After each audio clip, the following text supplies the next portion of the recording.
शहीद हो गए हैं, किल्ड इन एक्शन कहा गया है, बैटल कैजुअलिटी हैं ये। और लाइन ऑफ एक्चुअल कंट्रोल के हालात में अब ये 20 जवान, एक बार फिर से हम आपको बता दें रजत जी, जिसका अंदेशा था वो औपचारिक तौर पर भारतीय सेना की तरफ से ये कहा गया कि कुल मिला के 1 ऑफिसर और 19 जवान हैं, इसमें पूरी शहीद हुए हैं लाइन ऑफ एक्चुअल कंट्रोल के गलवान के पेट्रोलिंग पॉइंट 14 पर। और 15 और 16 तारीख की रात, यानी हमने जैसा आपको समय बताया था कि 11:30 बजे 15 तारीख को शुरू हुआ और सुबह 3 बजे तक ये जो टेंशन था, हाई जो ब्लड बाथ था चाइनीज पीएलए का, वो चलता रहा।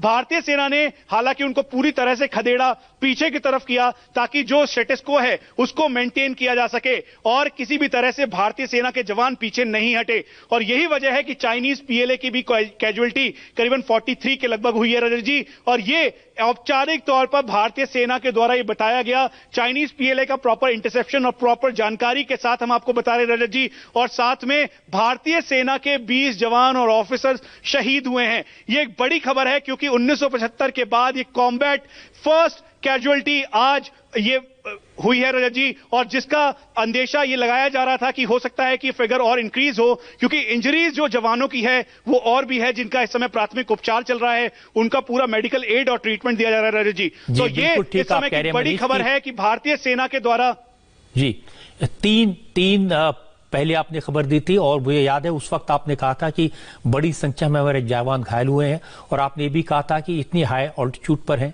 माइनस में टेम्परेचर होता है, वहां ये जो इंजरीज हैं बहुत जल्दी मौत में बदल जाती हैं। तो 20 जवान हमारे शहीद हुए हैं। मनीष, हम हमारे साथ बने रहिए, लगातार आपके साथ अपडेट हम लेते रहेंगे। थोड़ी देर पहले मैंने आपसे कहा था कि चीन पीठ में छुरा घोंपता है, उसकी एक फितरत है। इस बार चीन ने फिर वही किया। लेफ्टिनेंट लेवल की बात हो रही थी, कल ही कोर कमांडर लेवल की बात हुई थी। तय हो गया था कि दोनों देशों की फौजें पीछे हटेंगी। चीन की फौज 2.5 किलोमीटर पीछे हटी भी, लेकिन यह सब धोखा था, झूठ था, क्योंकि इसके बाद चीन की फौज ने रंग दिखाया। चीन की फौज ने एलएसी को क्रॉस किया, पूरी तैयारी के साथ रॉड्स लेकर, नुकीले पत्थर लेकर, कटीले तार लेकर हमारे सैनिकों पर हमला किया, धोखे से हमला किया। हमारे सैनिकों को जरा भी उम्मीद नहीं थी, क्योंकि वो देख रहे थे चीनी सैनिक पीछे हट रहे थे। वो वापस लौटे और अचानक हमला किया। उस समय भारतीय फौज के ज्यादा सैनिक वहां मौजूद नहीं थे। इस वजह से हमारे कमांडिंग ऑफिसर और 19 जवान, 20 लोग शहीद हुए। देश के लिए उन्होंने बलिदान दिया।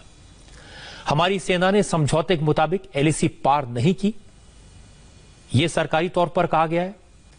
हमारे फौजियों के पास राइफल्स थी, वो कॉम्बैट में थे, चाहते तो वो बड़ी संख्या में चीन के जवानों को मौत के घाट उतार दे सकते थे। लेकिन इतनी बड़ी संख्या में हमारे जवानों की शहादत हुई, धोखे से उन पर हमला हुआ, उसके बाद भी हमारे जवानों ने गोली नहीं चलाई। चीनी फौजियों को उन्हीं की भाषा में जवाब दिया, क्योंकि दोनों देशों के बीच एक समझौता है और भारत ने न एलएसी पार की और न कॉम्बैट के समझौते का उल्लंघन किया। लेकिन इसके बाद भी जब भारतीय सेना ने रिटेलिएट किया तो चीन के 43 फौजियों को मार गिराया। और अब थोड़ी देर पहले चीनी फौज के कमांडर इस इलाके में देखे गए हैं और जानकारी यह है कि यह हेलीकॉप्टर कॉम्बैट में मारे गए चीनी सैनिकों के शव उठाने आए हैं। लेकिन हमारे जो 20 जवान शहीद हुए हैं, इस बात का पूरे देश में गुस्सा है, पूरे देश में दुख है। चीन ने हमारे 20 सैनिकों को धोखे से शहीद किया, लेकिन हमारी फौज ने करारा जवाब दिया। आज भी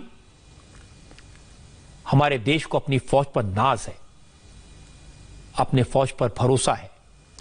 चीन को यह समझना पड़ेगा, यह 1962 का भारत नहीं है, ये 2020 का भारत है, ये नरेंद्र मोदी का भारत है। हम अपने जवानों की खून की एक एक बूंद का बदला लेंगे। इस खबर पर बहुत सारे अपडेट हमारे पास में है। चीन की इस हरकत के बाद एलएसी में क्या हो सकता है, सरकार का रिएक्शन क्या है, सेना का क्या कहना है, इस सारे अपडेट के लिए चलते हैं मेरे सहयोगी सौरभ शर्मा के पास। शुक्रिया रजत जी। और जैसा कि अभी तक हम लगातार आपको बता रहे हैं